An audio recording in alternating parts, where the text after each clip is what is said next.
broadcasting live 4 days a week worldwide from the sunny beaches of Southern California. This is ExtremeHealthRadio.com. Hi, this is Dr. Ed Group from Global Healing Center. I hope you tune in and listen to Justin and Kate's Extreme Health Radio. It will transform your life, and you will get all the best health information you need.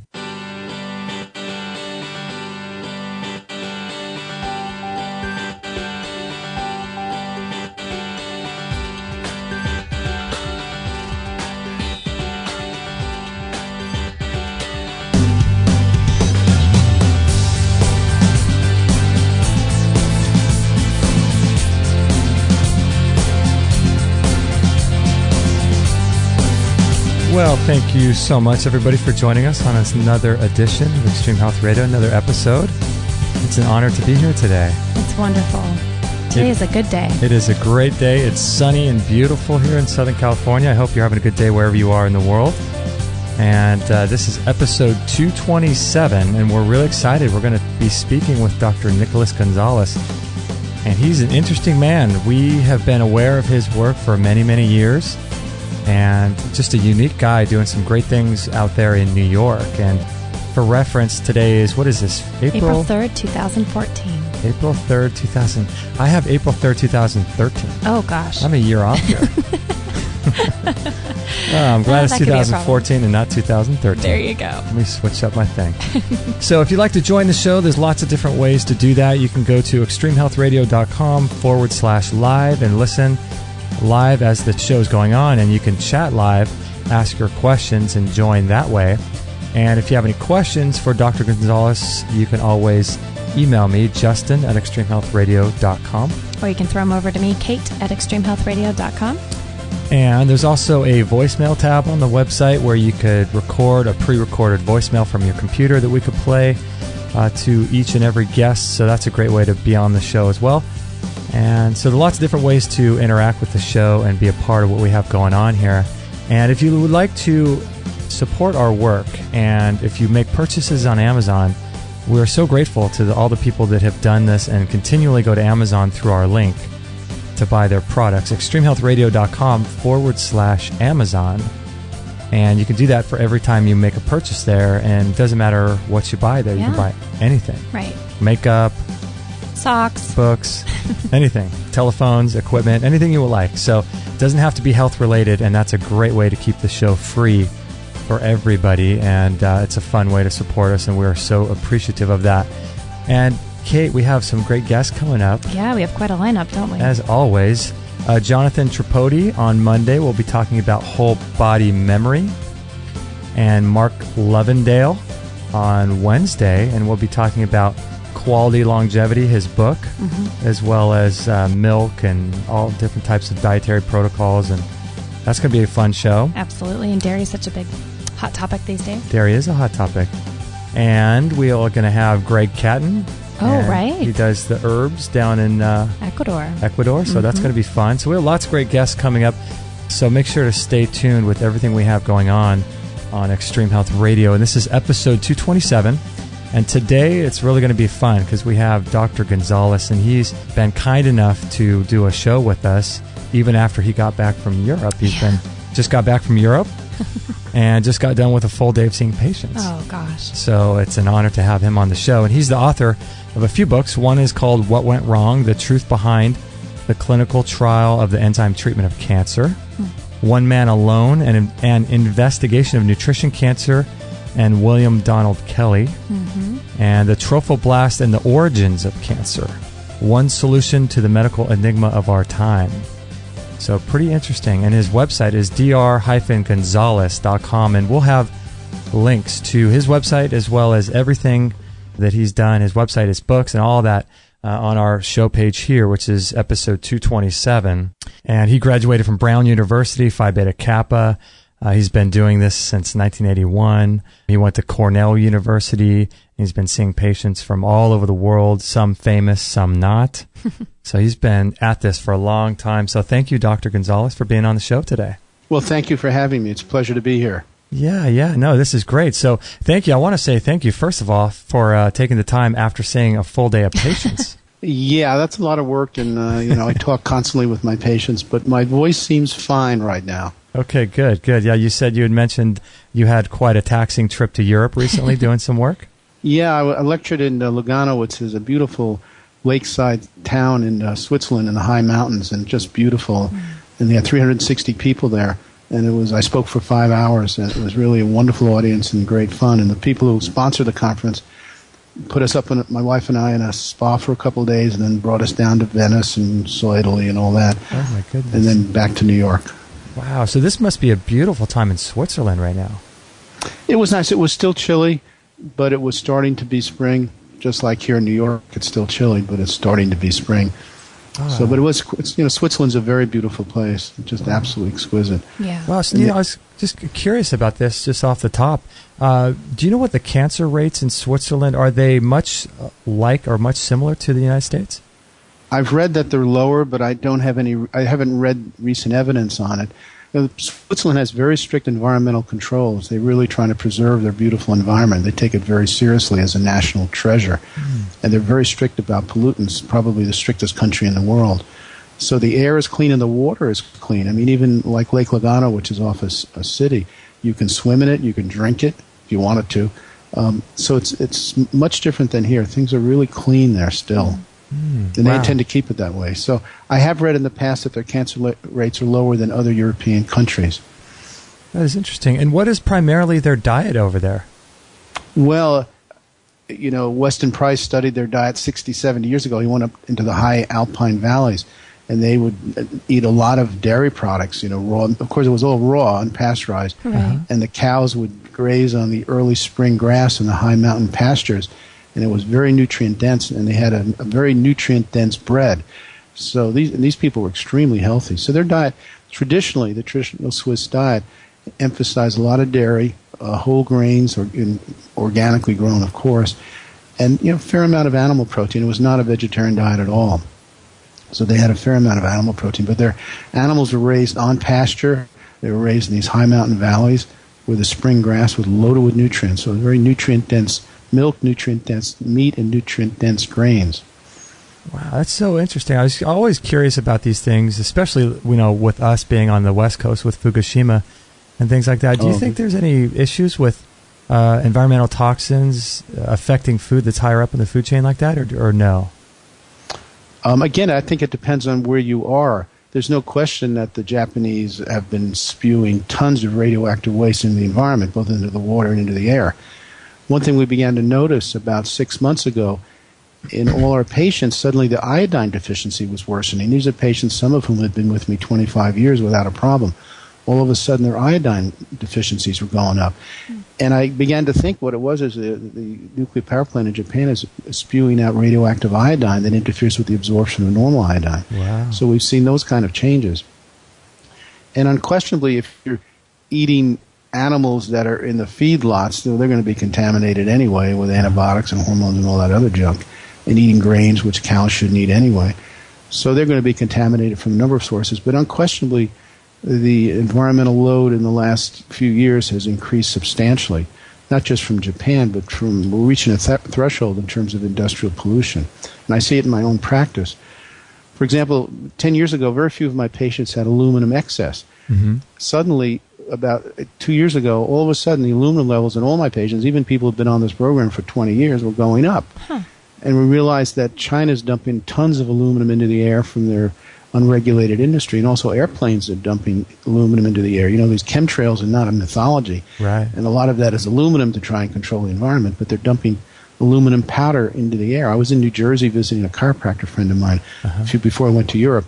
And it was night, and you could see chemtrails everywhere. It was like in the Twilight Zone, some supernatural event, just all these chemtrails all across the sky. Wow. And a lot of that is aluminum dust. So we're seeing it in our patients now. Their aluminum levels are going up. Fortunately, in our program, we have all kinds of tools and mechanisms to keep heavy metals at bay, but my patients have to work harder to maintain the same quality of health. And these chemtrails are obviously existing all over the world, correct? It's not just like a mainly all over the States. world. All It's over some the world. dumb, bizarre attempt to regulate climate, and it's just no one knows the unintended consequences. And one of the unintended consequences is suddenly patients are going to be exposed to aluminum, which is neurotoxic, and it's carcinogenic. So even if you eat organically and avoid aluminum in the cookware, don't use aluminum deodorants, you get it from breathing. Right. And we've seen that in our practice. Oh, gosh. Wow. So people's aluminum rates are going up, all of your patients, as well as their we saw that. Their thyroid and their iodine is being depleted. Their thyroid's unquestionably being affected by the radioactive iodine coming out of Japan. Oh, isn't that wild? Well, it's like a brave new world out there. Seriously. It's a horrific new world, that's for sure. Yeah. So it's more important that people eat organically and choose their food sources carefully because the environment is so contaminated. Even if you eat organically, New York City has mercury in the air pollution now. If you breathe, and I live in New York, if you breathe, you're taking mercury. Fortunately, again, we have tools and mechanisms to keep these heavy metals at bay. But I have to work harder to keep myself in excellent health. Absolutely. Is iodine something that everyone, in your opinion, should be adding back in? Well, we think so. Mm-hmm. And we use kelp. We don't go for the high doses that some of the alternative doctors use. We never found that necessary. We use natural sources like kelp. Oh, okay. And that works more. We get it from the Atlantic, not Pacific. Atlantic kelp. That was my question, yeah. Yeah, it really works quite well. And it keeps the radioactive iodine at bay. We've had to increase doses over the last year or two because of the radioactivity, but kelp really seems to block the effect of the radioactive iodine quite nicely if you get to the right dose. And if you're eating kelp in a food form like this, which is a whole food, which we all probably think is better than supplementation, how much kelp does some of your patients eat? Do they eat a lot? Well, they don't necessarily eat a lot, but they do eat it, and we encourage them to eat sea vegetables. Mm-hmm. But again, you have to be careful. Atlantic sea vegetables are cleaner than right now than the Pacific. So we do encourage them to eat that.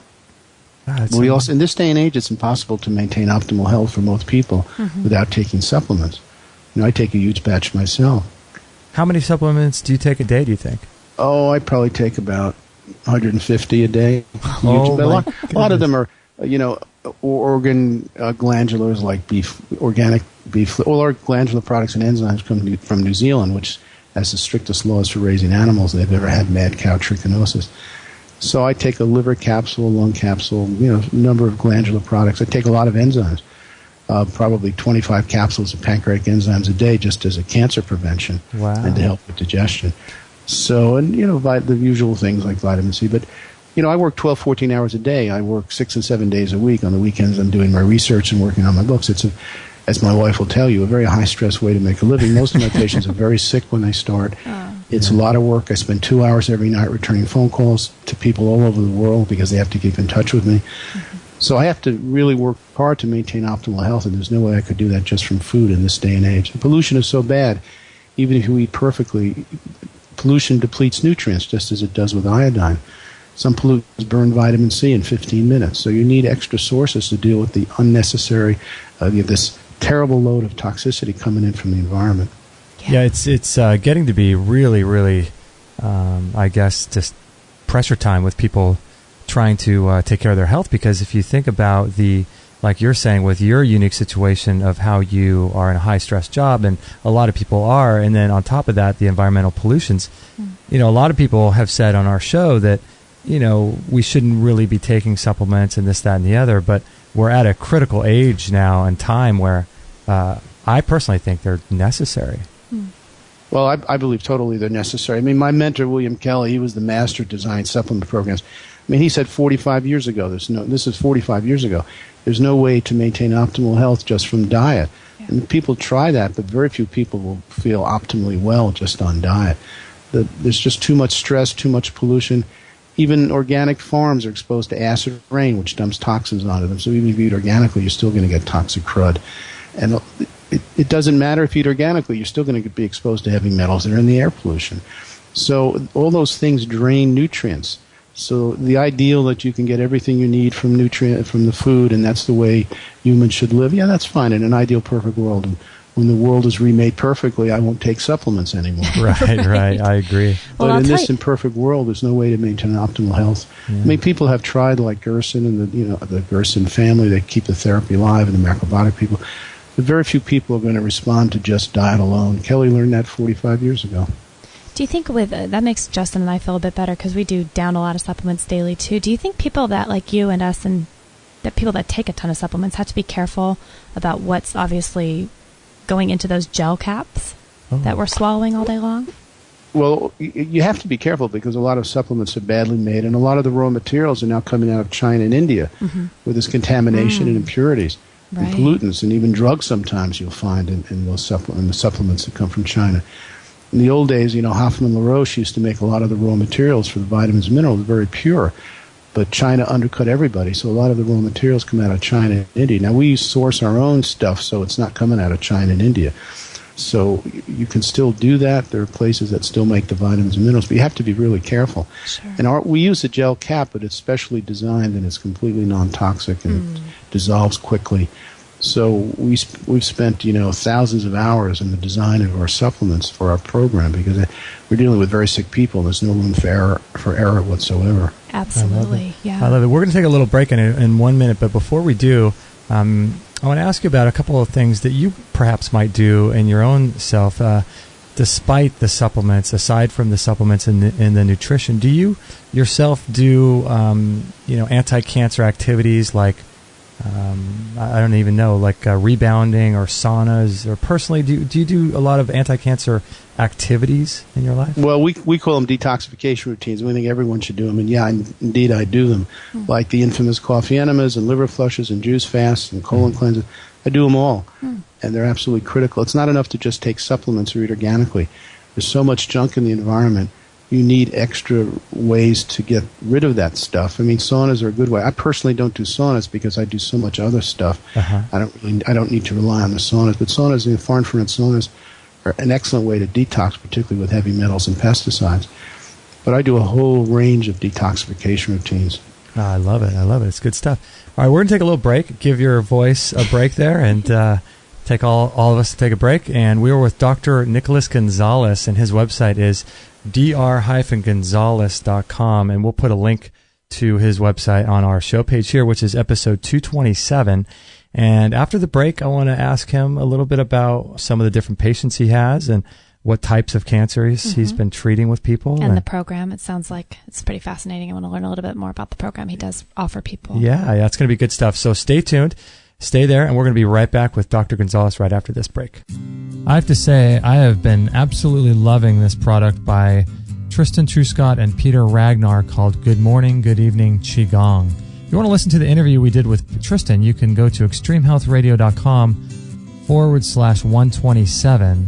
And Qigong is a great way to de-stress the body. And as you know, there's a huge component to disease caused by stress. And stress is a huge factor in how we live our lives and the amount of energy we have and the amount of vitality we have. And so, Dr. Shade, what do you think about Qigong? People come to me and they're really sick and they got this blown out neurological system and all this toxicity. And I tell them, you need to do Qigong, Tai Chi. You need to do these things that settle down and restore your neurology, because it puts together all the parts. It puts you back into that state where you can start to detoxify. And so I highly, highly recommend all that. And what about you, Kit Campbell? What do you think about Qigong? Do you like it as well? Qigong is amazing. And the reason that I believe it to be amazing is everything here is energy. That is a scientific fact, if there ever is one. So when you're practicing Qigong, you're actually drawing energy into your body. Your intention, whatever your intention is behind any action, will determine the level of energy, type of energy that you absorb into your body. So your intention behind is very important, just like thought. So when you're practicing Qigong, you're actually bringing energy in and you're bringing out the stuff that might be a bit stale. With Tai Chi, it's totally different. The energy runs underneath the skin because it's more of a martial. This is the Chinese understanding, by the way. It's more of a martial art. So Qigong is very, very good for bringing that energy into the body, and just fantastic. If you're interested in picking up this Qigong course by Tristan Truscott and Peter Ragnar, go to extremehealthradio.com/Qigong. That's QIGONG. And you can learn more about it. There's a great video on that page, and you can learn more about it on that page. And I highly, highly recommend this product. I love it myself, so go ahead and check that out. extremehealthradio.com/Qigong.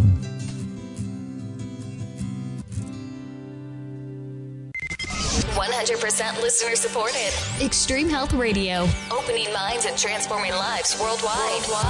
Don't forget to join our thriving community for health tips, inspiration, and show updates at extremehealthradio.com/Facebook.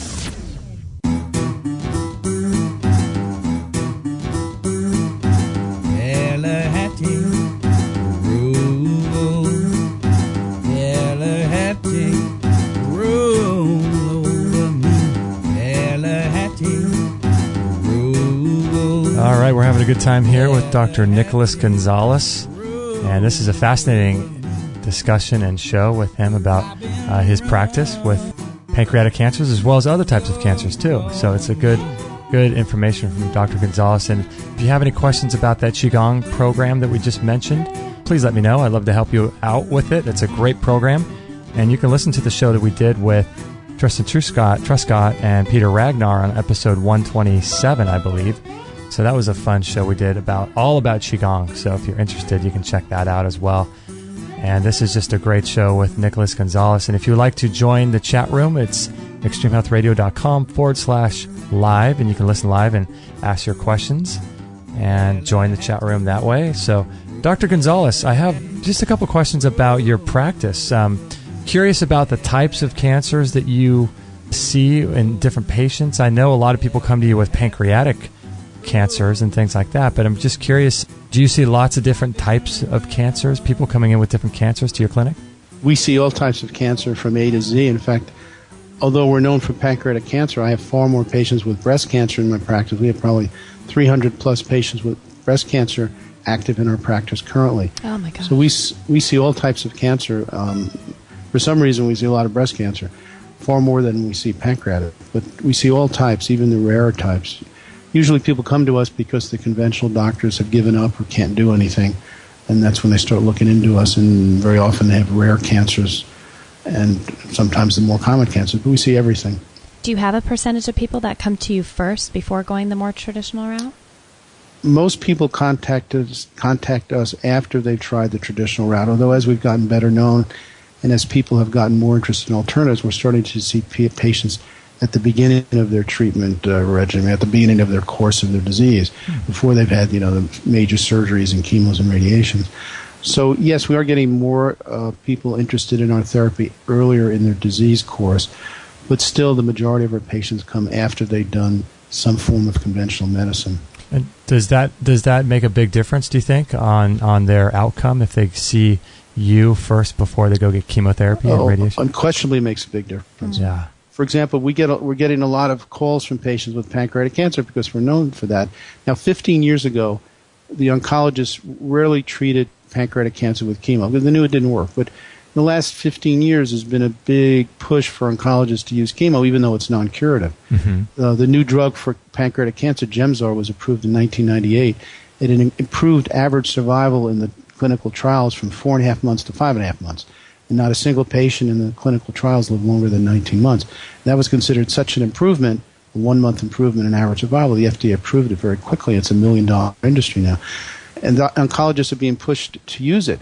So we get calls now from patients who've had the surgery, and then they've had chemo from pancreatic cancer and sometimes radiation. And then, of course, it doesn't work. So they're so sick, we can't take them. And we're very honest, which sometimes annoys people. If we don't think we can help somebody, we tell them and turn them down. Mm-hmm. So we're getting a lot of pancreatic patients calling us, but it's too late. They've gone into the conventional world, and they don't have a lot of leeway. I mean, pancreatic cancer, the average survival is still 3 to 6 months.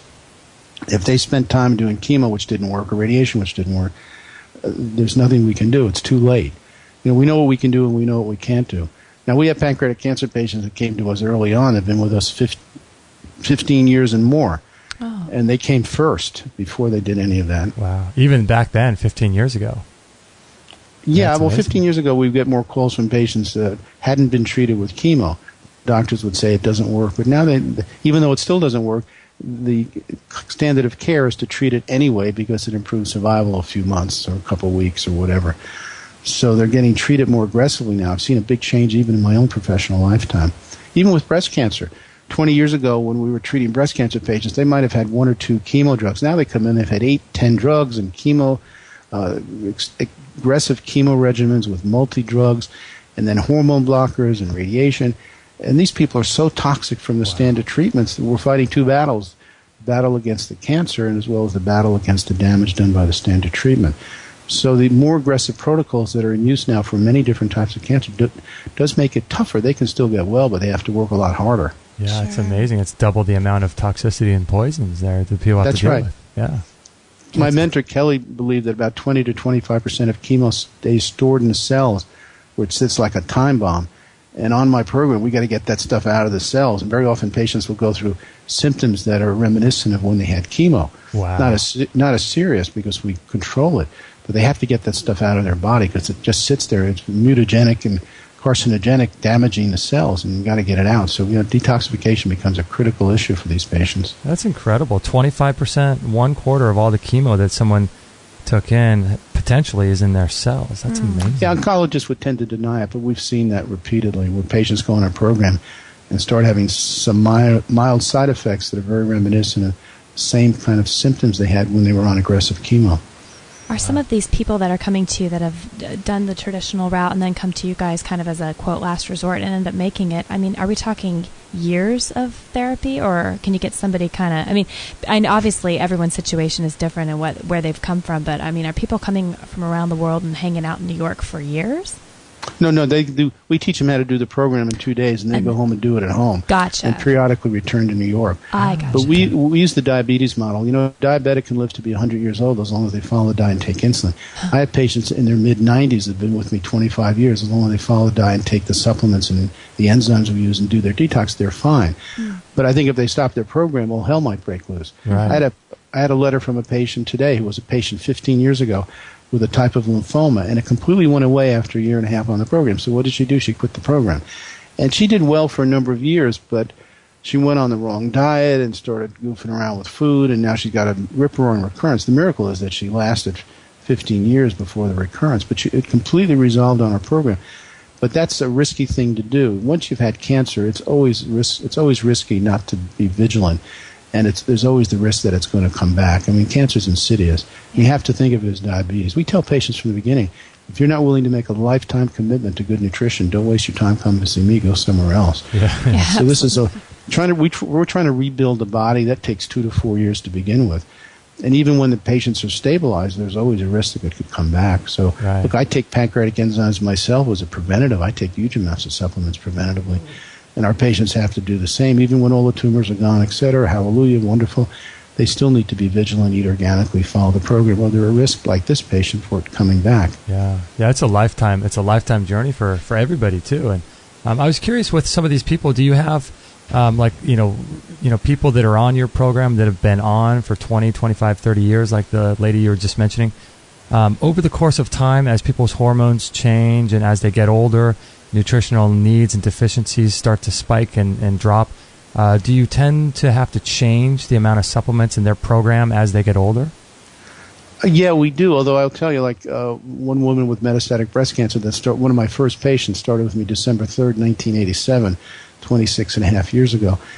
We reduced the supplements over the years, but she still takes a pretty hefty dose and takes a lot of enzymes, which we think have an anti-cancer effect. We've modified the program repeatedly.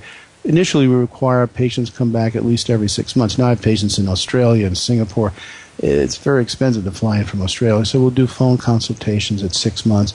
But even then, once a year, I need to see them in the office, and they're warned about that when they start. Okay. And we're always adjusting the program according to the situation. So when they come back in once a year, do you kind of do their panels again and check all their levels and all of that?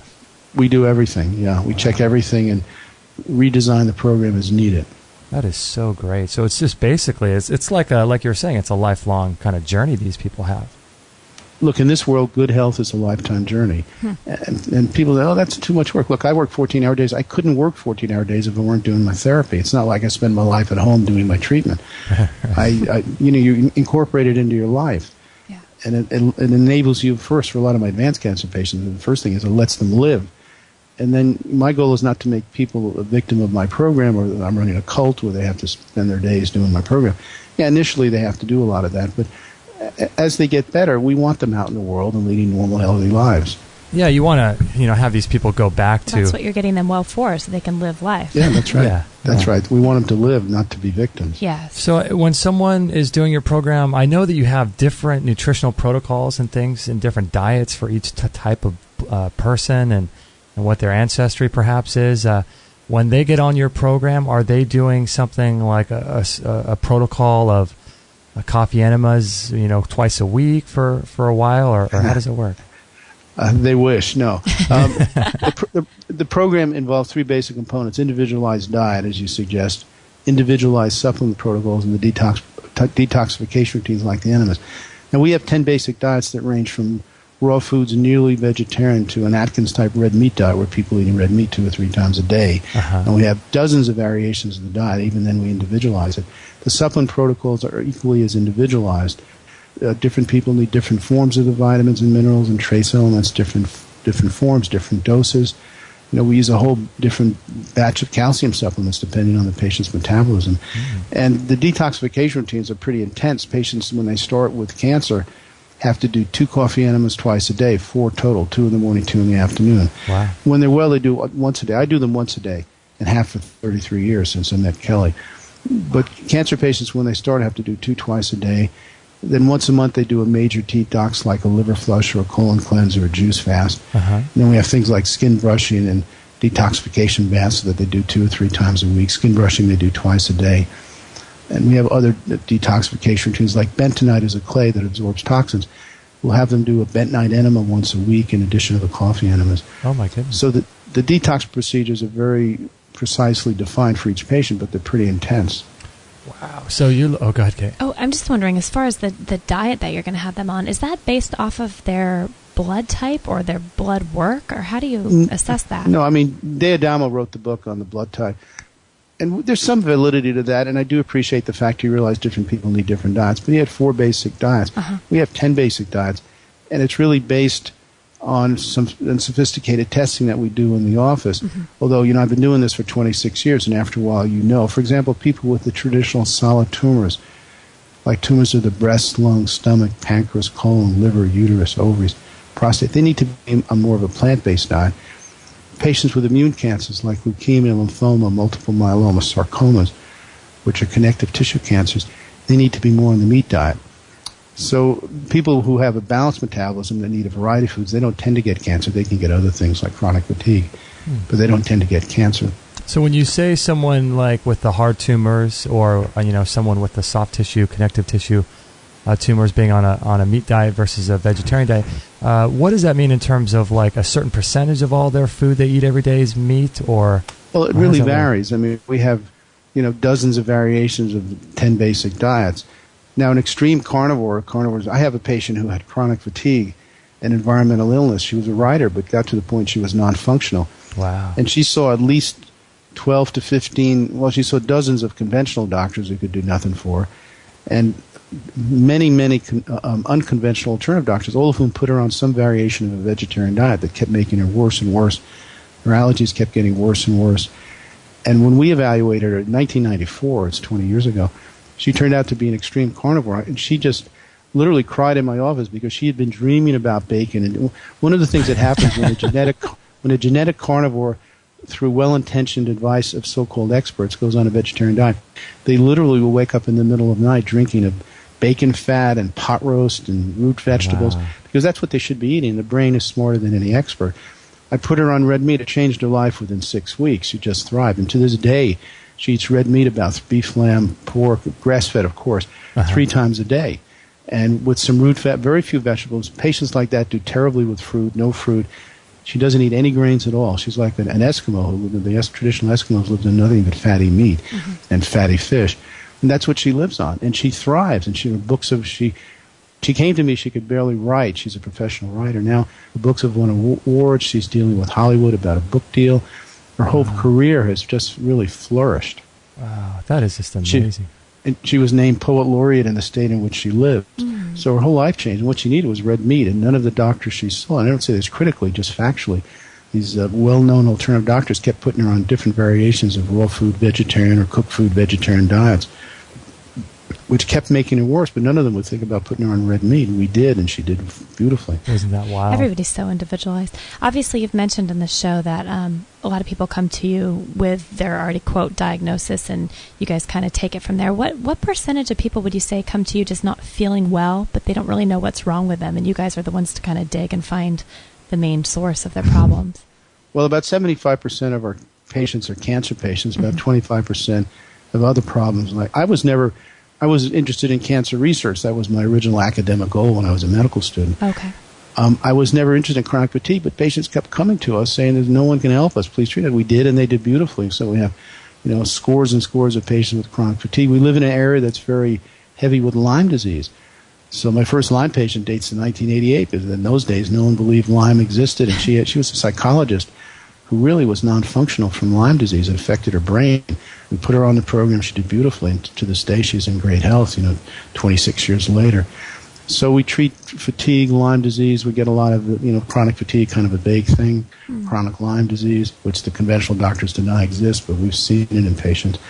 Rheumatoid arthritis. We see autoimmune diseases like lupus, scleroderma, which can be very debilitating. Rheumatoid arthritis. So we see a variety of problems, mostly cancer, but a lot of other serious issues, multiple sclerosis, for example. Yeah, wow. It's wild. We got a question here from Brenda, and just to say this before the question, I read the question. I think she mentions a couple different brands of things, and so I just want to, say that steer clear of. Steer clear of brands and that kind of thing. So Brenda says, "Hi Justin, I'm taking Nutricology pork pancreas enzymes, and I noticed they contain silicon dioxide and magnesium stearate. Does Dr. Gonzalez think these flow agents will cause problems for people taking them in high doses? And does Dr. Gonzalez recommend taking them with a meal for digestion in addition to in between meals?" Well, with our cancer protocols, patients take them with meals, but the largest dose are away from meals. When you take them with food, they're used to digest the food. When you take them away from meals, the body absorbs them, and we believe they kill cancer cells very effectively. Now, there are a lot of misconceptions about magnesium stearate. There was this belief that somehow that was a toxic substance. It is not. Newest evidence of we never believed that. I reviewed the world's literature. New evidence shows magnesium stearate stearic acid just is a saturated fatty acid. And magnesium, of course, is perfectly safe. Supplements do need excipients and binders and fillers. There's no way you can have a supplement without those things just to get it through the equipment. Right. And they encapsulate it. And magnesium stearate, contrary to claims in the alternative world, is perfectly safe. And silicon dioxide, the amounts, silicon is an essential trace mineral.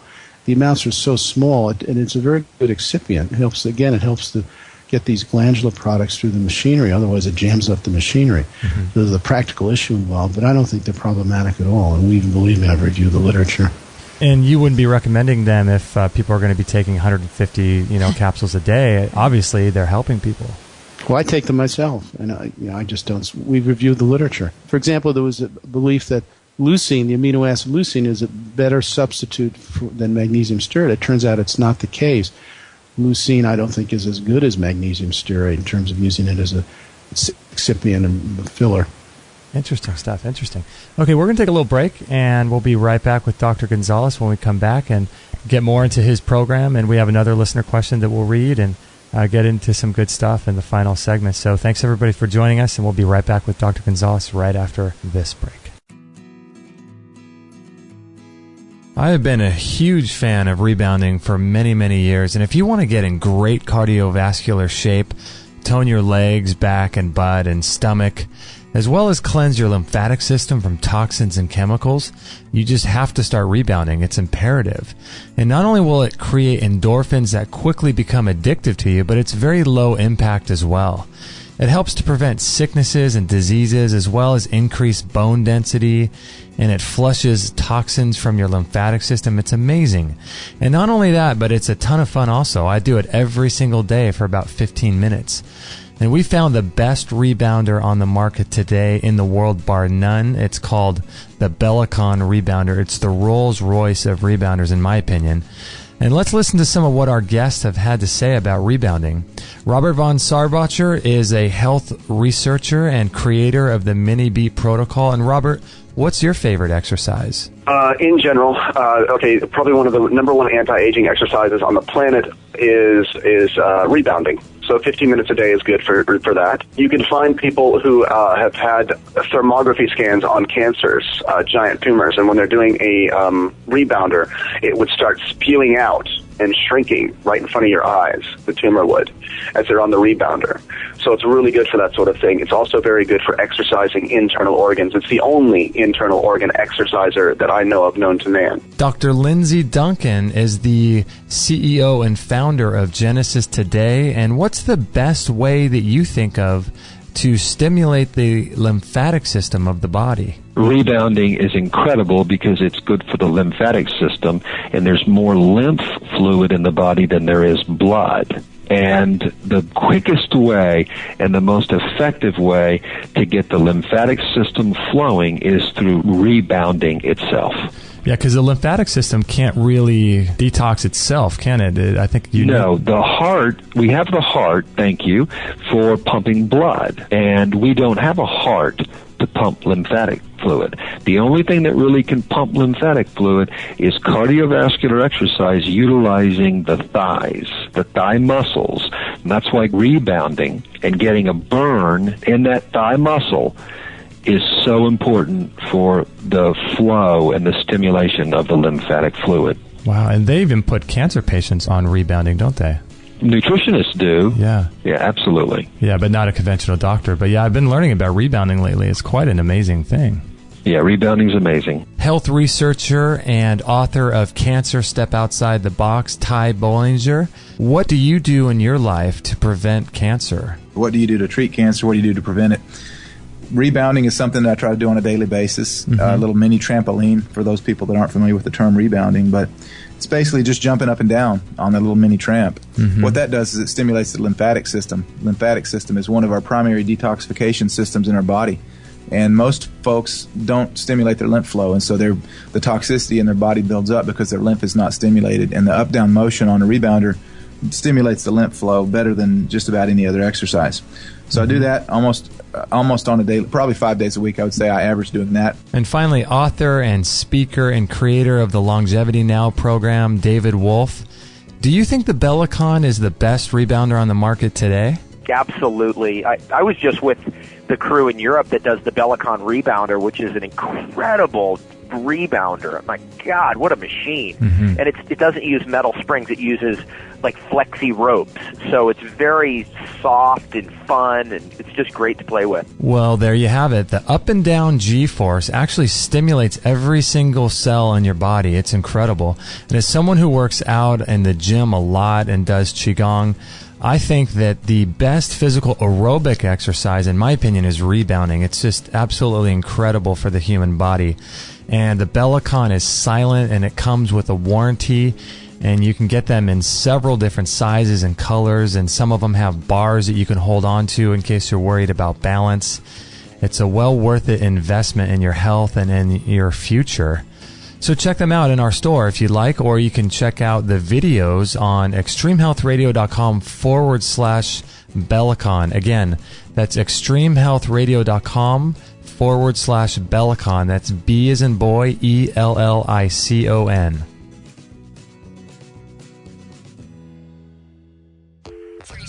All free shows, all the time on Extreme Health Radio. Opening minds and transforming lives worldwide. Join our community today. Sign up to our email list and instantly get our free gift to you, along with loads of inspirational content and cutting-edge tips to help change your life at extremehealthradio.com/subscribe.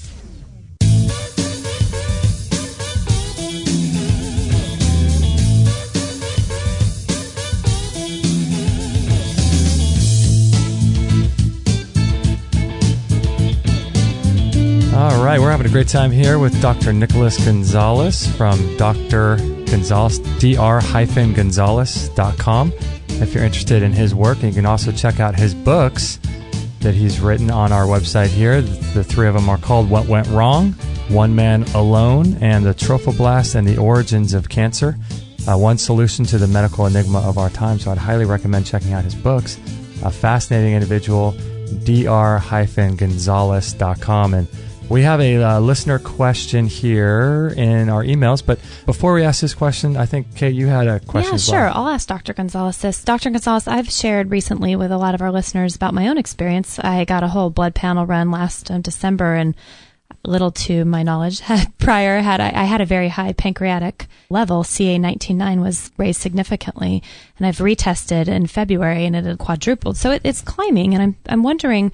I've received a lot of emails from people with similar problems, and I have no other cancer markers to know of, and had the tests and no masses and things like that.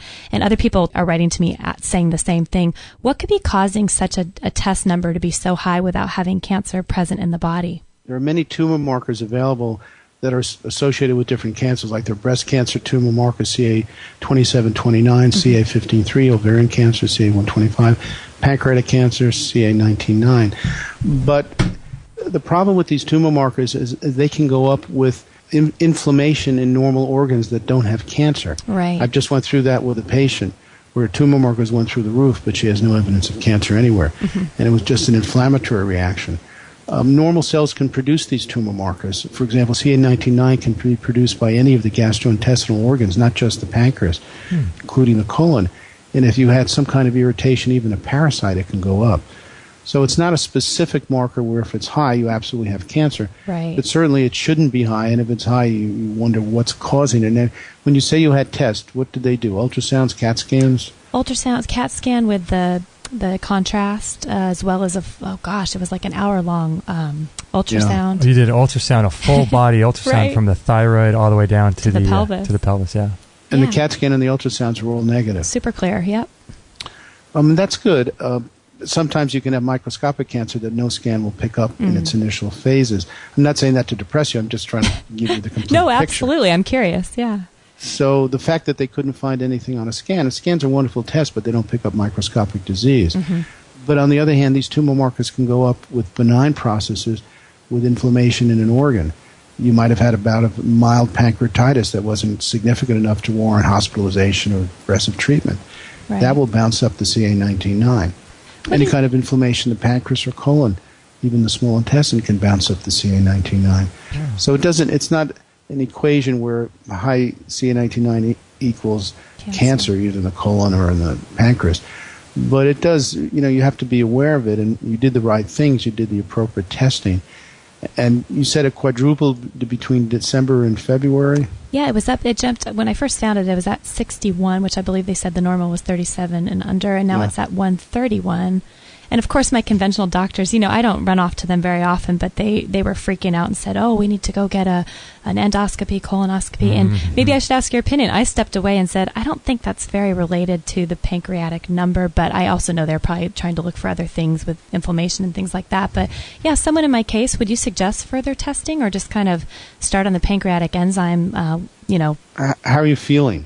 Well, that's the thing. It's so funny. I have twinges for sure that I talk about openly on our show, of where it will act up and then it'll go away completely for weeks and then act up again. I'll feel pain in that area for sure. In the pancreas area? Well, what they should do is check your amylase and lipase, which are two enzymes in the pancreas that go up with inflammation in the pancreas, but not necessarily with cancer. Lipase and amylase. Check for low-grade pancreatitis.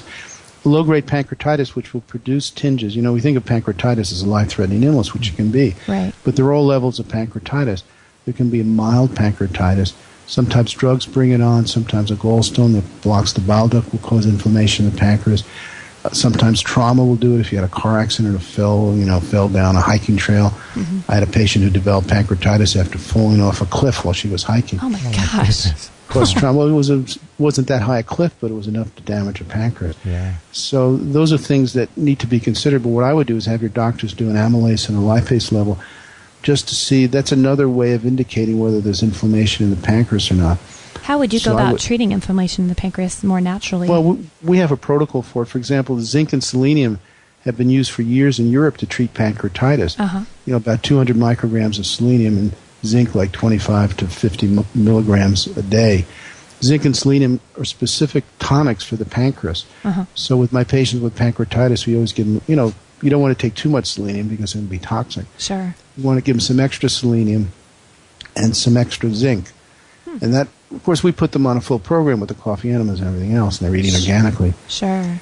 But those two nutrients really help the pancreas and help with any kind of inflammation in the pancreas. Sometimes I'm sure, like you said earlier, it could be 100% parasitic, because I know that is a problem with myself as well. Could that cause that level to be that high? You've had parasites come out. I've had tons of parasites come enema. out of me during coffee enemas. Yeah, parasites can cause inflammation in the gut. And CA19-9 will go up with not just pancreas inflammation, but inflammation in the colon and small intestine. Right. So I mentioned this before. You told me about parasites. Parasites I've seen that raise the CA19-9. Interesting. So, and parasites can actually get into the pancreas too. Can they really? Yeah, they can. So make sure you're doing whatever you need to do to get rid of the parasites. But I would monitor that CA19-9 every few months just to see what the trend is. But I would also have your local doctors do an amylase and a lipase. Absolutely. No, that's great advice. And is that something, have you seen people come in with that number in the thousands? I mean, at what point is it like super, whoa, like off the charts dangerous to someone? Mm-hmm. Well, it depends on what the reason is. If it's from inflammation, you know, I've seen it in the thousands. The answer is yes. Wow. You want to, whatever the reason is, if it's that high, you need to do some kind of treatment, like even if it's inflammation. Right. You want that to come under control. If it's pancreatitis, we have a protocol for that, which includes zinc and selenium. Absolutely. We give patients large doses of pancreatic enzymes because it relaxes the pancreas. With pancreatitis, you want the pancreas to be at rest so it can heal. Mm-hmm. One way you do that is you give pancreatic enzymes as a supplement during meals. That way the pancreas doesn't feel obligated to start synthesizing and releasing enzymes that strains it when it's inflamed. So taking pancreatic enzymes with meals really is extremely helpful, because if it were a case of pancreatitis, it will enable the pancreas to rest and not feel it has to be active, 5 times a day. Every time you eat, the pancreas turns on to release digestive enzymes. Right. You take them supplementary as supplements that allows the pancreas to repair, rebuild, and rest, which is what it needs. I love that. That's great. And so I was going to ask you too, Doctor, with a lot of these levels and tests, like you said just a second ago, for people and for Kate, get this checked out over the course of time and things. I'm wondering how much stock there is in the idea that a lot of these levels in the body, the body being dynamic and three-dimensional, always moving and changing, testing these levels. How much credence do you put into the fact that some of these levels could just be snapshots in time? Well, they're all snapshots in time, but if it's significantly elevated, as in this case, you have to, it raises your eyebrows. You want to know why it's elevated. And sometimes you never find the cause. Sometimes it turns out to be a pancreatic cancer. But in your case, they did the scans. And yeah, as I said, there are limitations to scans. They don't pick up microscopic disease. But from what you're telling me, it sounds almost like a low-grade pancreatitis kind of situation, which I've seen before. And that will elevate the CA19-9. The trick is to do that amylase and lipase, do those tests. That's a good thing. Now we have a listener question from Jonathan, and he looks like he wants a little bit more detail on some of the dietary recommendations. He says, "Hi, Justin. If you could get a chance to ask Dr. Nicholas Gonzalez about what some of his dietary recommendations are in his protocol, it would be good to see what foods he lists as good/bad."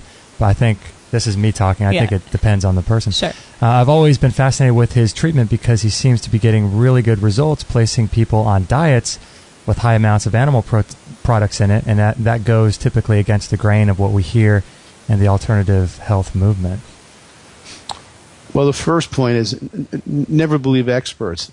And if an expert says everyone should be on one diet, forget it, because humans are very variable. They're the Eskimos who lived on nothing. Up on the Arctic Circle, there are no fruits, vegetables, nuts, seeds, and grains. Right. Traditional Eskimos lived on fatty meat. They've been studied extensively by McGill University, by Weston Price.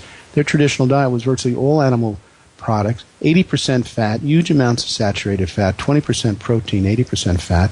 And they never had heart disease, diabetes, all these things the Western scientists associate with a high-fat intake.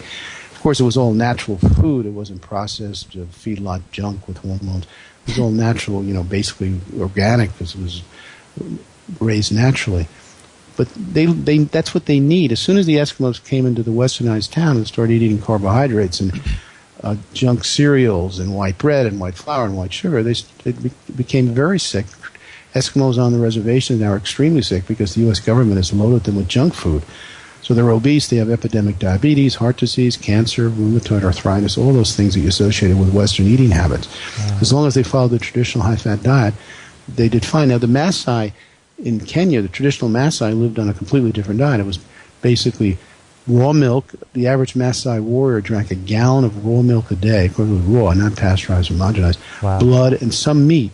No fruits, vegetables, nuts, seeds, or grains. So the idea of a food pyramid of 7 layers with fruits and veggies at the bottom and all that, the Maasai is a joke. Yeah. And these people were studied by George Mann at Vanderbilt University in the 60s. In the 1930s were studied by Weston Price again. And they were extraordinarily healthy. They would walk 30 miles a day tending their cattle. They had normal cholesterol levels. Their diet was 70% saturated fat, which goes against everything the experts teach about fat and heart disease. They had no heart disease at all. George Mann out of Vanderbilt is a cardiac specialist. And he was astonished that on this high-fat diet, this high-milk product diet, they thrived. Now, you read so often in the alternative world that milk is the enemy of mankind. Well, they thrived on it. And, then you go to the Polynesians where there was a coconut-based diet, completely different than the Eskimos of Maasai. My point of this is that different people adjusted traditionally to completely different diets and thrived and were extremely healthy as long as they ate the local foods that were all in their natural form. And, they would be what we would consider organic. No refined products, no synthetic junk, no chemicalized food, no canned foods, no processed foods. They did well. Now, people often ask me, what do you advise? Well, of course, because everyone's treated differently in my office, it's hard to make generalizations, but there are some general rules that apply to everybody. No white flour, no white bread, no white spaghetti, no white rice, no refined carbohydrates, no white sugar. The average American currently eats about 164 pounds of white sugar a year, and increasingly even conventional scientists are linking this extraordinary intake of white sugar to the epidemic of heart disease, more so than fat. It's the sugar intake that's a problem. John Yudkin at the University of London said that in 1971. The fat isn't the problem, it's the sugar intake. And increasingly the high sugar intake is being linked to the insulin resistance, diabetes, hypertension, even to cancer now to some extent. So none of the whites, no refined carbohydrates, no white sugar ever for any reason under any circumstance. Just avoid white sugar. It's a poison. So those are general rules. But beyond that, we get very individualized. Like we have patients we put on large amounts of fruits, vegetables, nuts, seeds, whole grains, little bits of animal protein. And other people we really emphasize, like an Eskimo diet, lots of fatty red meat with the fat. Like the writer I mentioned earlier. She eats some vegetables like cruciferous vegetables, root vegetables, but absolutely no fruit, no grains, no beans, no carbohydrate foods at all. As long as she eats lots of fat with some protein. A meat diet has to be high fat, not high protein. Otherwise you get sick. The Eskimos knew that and warned the explorers that a meat diet has to be high fat, not high protein. Yeah. So as long as she follows a diet, she's in superb good health. She's been with me 20 years now. So everything is individualized. But having said that, which is often frustrating to listeners, right? You could often go by your instincts. What you have to do is avoid the experts. Like the woman I mentioned, the writer, she was craving red meat, but all the experts told, no, it's poisonous. It causes heart disease. Her health was deteriorating. When I met her in 1994, she was almost non-functional. She couldn't write. She was in tears. She needed red meat. Her body was craving it. It's like trying to raise a lion or a tiger on grass. A lion or a tiger, if you feed them grass, they'll be dead in 6 weeks. Okay. You give a cow grass, it does great because they can metabolize it. A lion or a tiger cannot metabolize grass. Gazelles can, cows can, but lions can't. She was more of a lion than a gazelle. She needed fat and did fine. For her to make energy in her body, she needed lots of animal fat and some protein. That's amazing. She's thrived on that. It's amazing to me to think that people eat. I weigh 170 pounds. People are eating 164 pounds of sugar a year. That's just incredible. So I wanted to ask you, Doctor, about really quickly, I know we're up against the clock and I don't want to take too much of your time, but is there a way for people to find out what kind of diet they should be on? Can you do that? We get asked that a lot. We have specialized tests in our office that tell us with great accuracy and precision what specific diet and what subtype of diet people need to be on. Okay. But these tests are not commercially available. No one, and not because I'm paranoid and trying to keep this all secret. We've never had industry support to enlarge the scope of our practice or enlarge the testing. These are things we developed ourselves and we use in our office with great effect. But they're not commercially available. So what you can do is go by your own instincts rather than what the experts teach you. If you crave fatty red meat, if you dream about bacon, you're a carnivore, guarantee you. Because a genetic vegetarian gags at the thought of pot roast, gags at the thought of bacon fat. They don't want to eat that. They want a salad. If you feel good if you eat a salad for lunch and a piece of fruit, you're a genetic vegetarian on that side. I guarantee it. If you hate salads and hate fruit but want fatty meat, you're a carnivore. If you like a variety of foods, like in a buffet, you choose both plant foods and animal foods, you're balanced, which is what I am. I like a variety of foods. You can go by your own taste and preference. Yeah, no one should be eating huge amounts of chocolate with white sugar and all that. Everyone craves chocolate. No one should be eating ice cream. But, legitimate cravings. If you like red meat, you should be eating it. People tend to like the food they need. The brain is smarter than any expert. So the first thing about determining what diet you need to be on is forget what the experts say, because they're always saying one size fits all. My mentor, Dr. Kelly, said that's nonsense. There's not one diet for everybody. So go by your own instincts and cravings until we get more accepted and the tests we use become more standardized and available, which would be my great goal. They're just not available. You can go by your own tastes and preferences. Yeah, what are your thoughts? Because we get questions all the time. What are your thoughts on any kind of alcohol in people's lives? I never recommend alcohol. I mean, I've read all the literature about it. Red wine has the resveratrol and all of the antioxidants, but it also has alcohol. Alcohol, first, it's like a sugar. Secondly, it damages the liver. I read a study once that a single glass of scotch or whiskey damages 100,000 liver cells. Oh. Yeah, the liver has enormous capacity to regenerate. But every time just one glass damages 100,000 liver cells. Yeah, they can regenerate, but if you're doing it every day, unfortunately, a lot of the new science tends to justify drinking. Oh, there are antioxidants that protect the heart and the brain. Yeah, but alcohol protects nothing. It's a junk food. I never drink. I've been so off any kind of, I never drank a lot anyway. I mean, before I got into nutrition, I never really liked it. But I just feel sick when I drink it. And if I feel sick, that tells me, at Christmas with my family, I'll have a glass of wine and I'll feel sick for 2 days. What else do I need to know that that's not a good food for me? Right. Absolutely. If it's not adding to your health, why would you bother? Right. I don't recommend it at all. Okay, good to know. And here's one last question in the chat room. She wrote in, this is from May. She said, sorry if you answered this earlier, but what does the doctor recommend for chronic fatigue? Also, if you are tired all the time, is it safe to self-diagnose yourself with chronic fatigue without getting an official diagnosis from a professional? I think you should see a doctor because you want to make sure it's not something simple like low thyroid function, which can produce terrible fatigue. So before you self-diagnose, see a doctor, someone you trust who's willing to do basic tests, make sure you're not anemic. The basic things that even conventional doctors understand, make sure your thyroid is working properly. Because thyroid abnormalities, or basic good old-fashioned anemia, can produce chronic fatigue. Right. But a lot of patients with the chronic fatigue syndrome don't have low thyroid function and aren't anemic. And it's more of in some cases, a chronic viral syndrome, often precipitated by Epstein-Barr, mononucleosis, or Lyme disease. And a lot of those patients we find are on the meat-eating side. They need to eat a lot of red meat with our chronic fatigue patients, though not always. Sometimes you can have a vegetarian patient that through stress just blows out his or her adrenals. In those cases, it need to be more of a plant-based diet, and we have supplements that help the adrenals work better. So you can have chronic fatigue is like a waste paper diagnosis. It really doesn't tell you the cause. It just describes symptoms. You can have chronic fatigue for any number of reasons. Most commonly in my practice, and we treat a lot of chronic fatigue, they're on the meat-eating side. Usually we're eating more of a vegetarian diet, like the writer I mentioned. She had chronic fatigue. Right. She needed more red meat because she was eating foods that couldn't be converted into energy. It was, like trying to raise a lion on hay. It's not going to work. But it can also be a vegetarian-type patient who blows out his or her adrenals, in which case they do need to be on plant foods. But we use certain supplements that help the adrenals work better. So you need a kind of a knowledgeable physician. It's hard to sort it out yourself.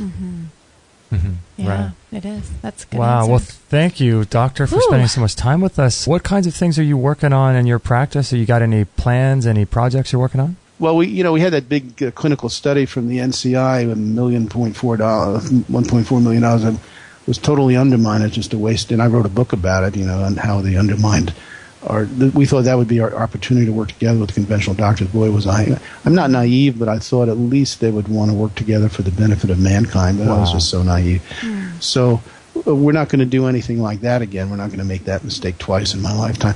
What I'm doing right now, in addition to our practice, we're always doing research and refining the supplements and all of that. But I'm doing it'll probably be 3 volumes of 120, maybe 150 of our own cases, because we realize, we're on our own. We've got to get the word out ourselves. The academics aren't going to help us. Right. So these are case reports of patients with me 15, 20, 25 years with stage 4 cancer, total regression of disease on the program. All of them really great cases. 100 of them, at this point, 100 of them will be cancer. I've done about 93. 100 will be cancer, 20 will be chronic fatigue, MS. But I realize we have so many great patients, I may extend it to 150 cases, in which case it'll be 3 volumes of 50. And we'll, protect confidentiality, but we'll have the records with the names blanked out so people can see the actual records.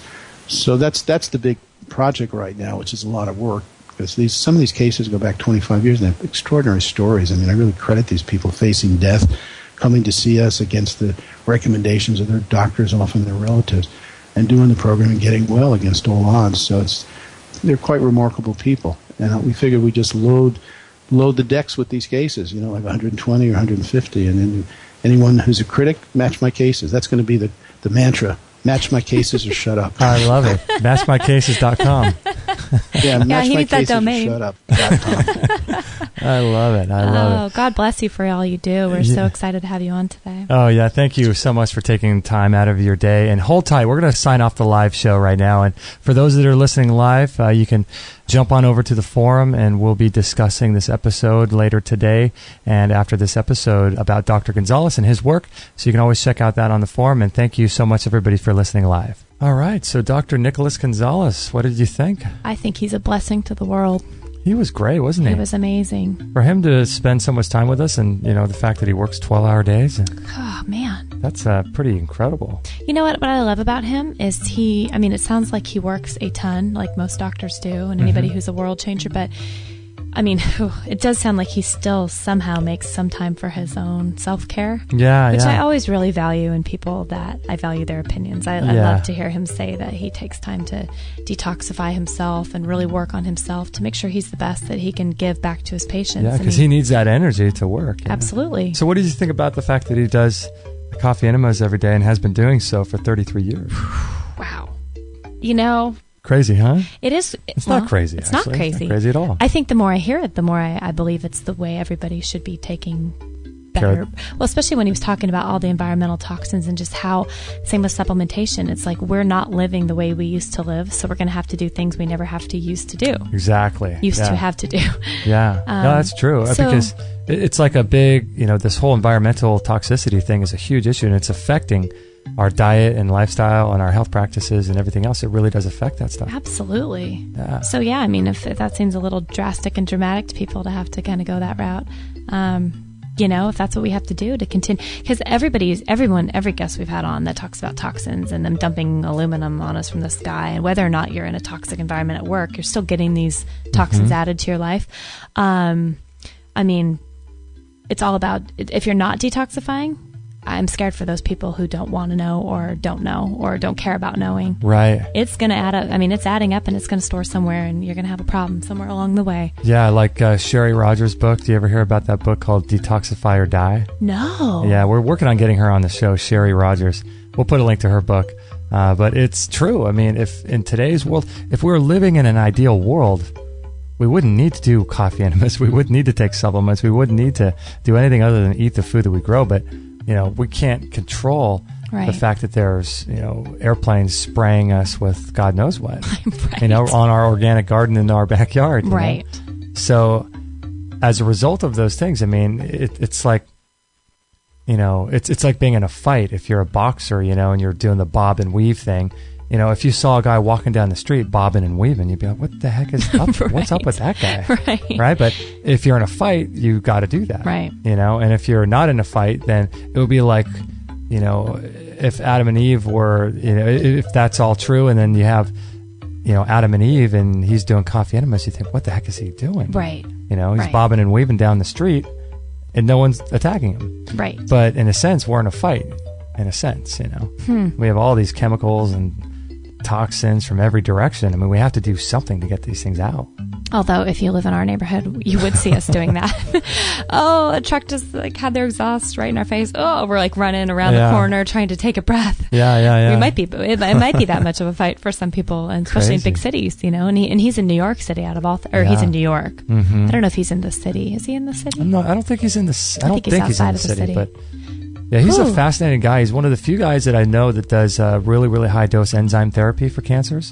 Right. And he's got a whole protocol, obviously, but and it's really interesting too, the fact that he does this personalized diet and nutrition. Absolutely. For people, and we talk about it all the time. I was going to ask him on the show, but I didn't want to interrupt his flow about, the meat thing, if he's seen any differences of people eating raw meat versus cooked meat.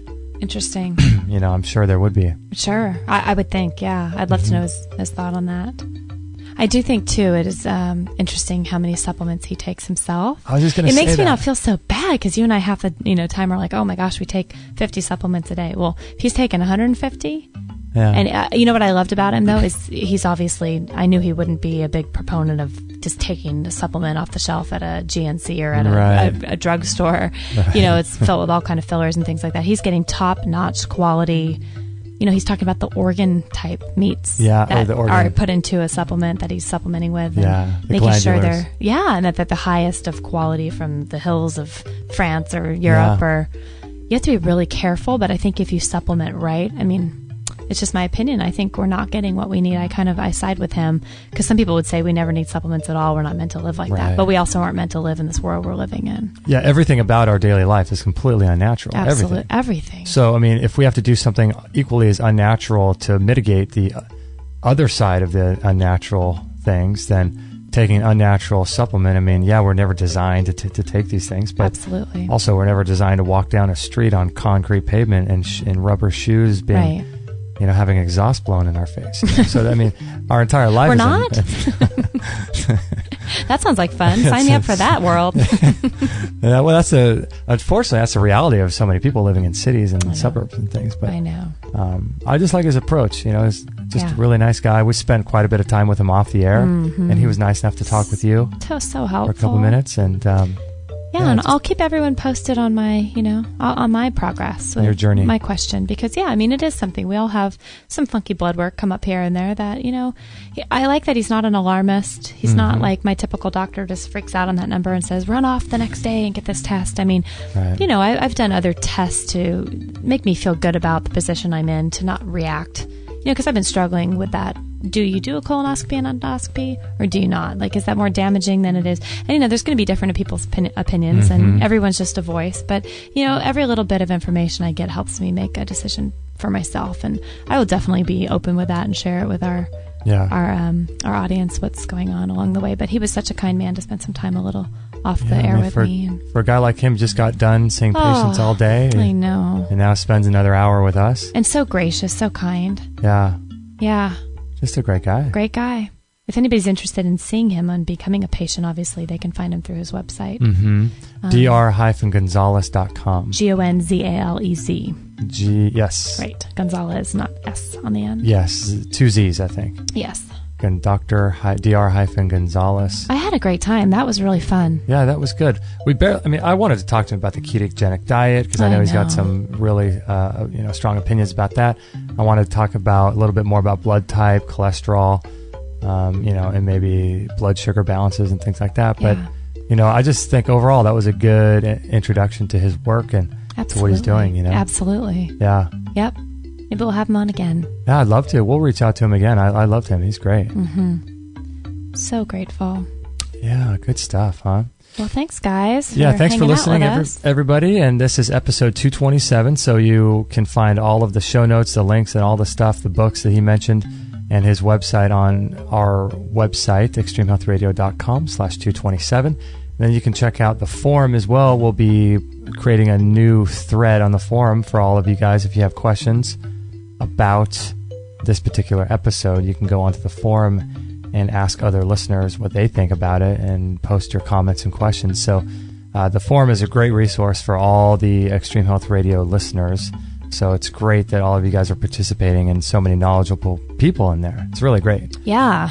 So that's awesome. I pop in there here and there, and I'll be popping in more, more that my life is kind of finally changing and I'm able to spend more time in there. But I'm pretty impressed with the conversations going on. Oh my gosh, yeah. My gosh, it's so neat to have a place where our typical outings. You're going to go to the grocery store and hey, how's it going? Good, how's it going? You're not going to get real deep on all. And most of the people, 99.9% that we're going to meet aren't going to be interested in what we're into anyway. Right. So when you can actually have a place where you pretty much can guarantee everyone in there is all about, if not the same thing, we all have the same heart. Right. And that's what's a really neat thing. And we might disagree on different protocols or different but we're all in there for the same purpose, and that's to spread health and longevity and wellness. And feeling good.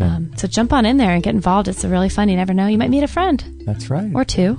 Or 800. There have been people that we've known, our friend Bo and other people the Cosmics that have actually met in person through our forum. I know. You never know what You never could happen. know. So, as your mom would say, you never know your luck in a big city. That's right. Isn't that what she says? Or she would also say, don't let your dingle dangle in the dirt.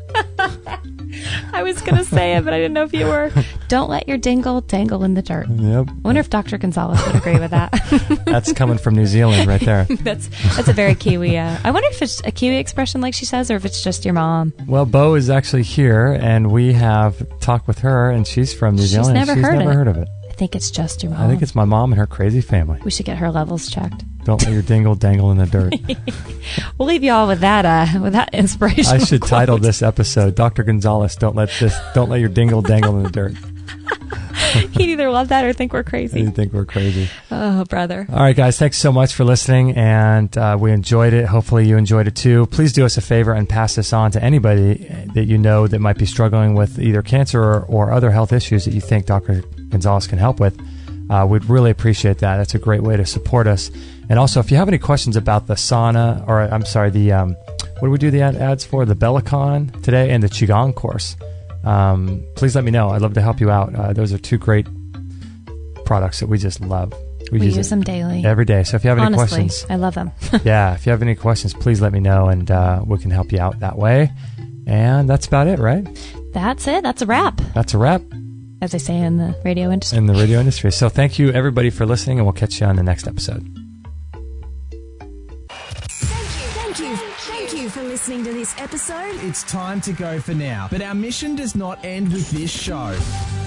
Justin and Kate will be back with another interview packed full of ideas, discoveries, and unique ways to regain your health. Head on over to extremehealthradio.com/subscribe and instantly download our free gift too that contains cutting-edge strategies to start making healthy lifestyle changes today. No material on this blog is intended to suggest that you should not seek professional medical care. Always work with qualified medical professionals, even as you educate yourself in the field of live food nutrition and alternative medicine. I'm not a doctor, nor am I offering readers or listeners medical advice of any kind. None of the information offered here should be interpreted as a diagnosis of any disease, nor an attempt to treat or prevent any disease or condition. While information in this blog and during this podcast is discussed in the context of numerous conditions, it can be dangerous to take action based on any of the information on this podcast or in this blog, or to start any health program without first consulting a health professional.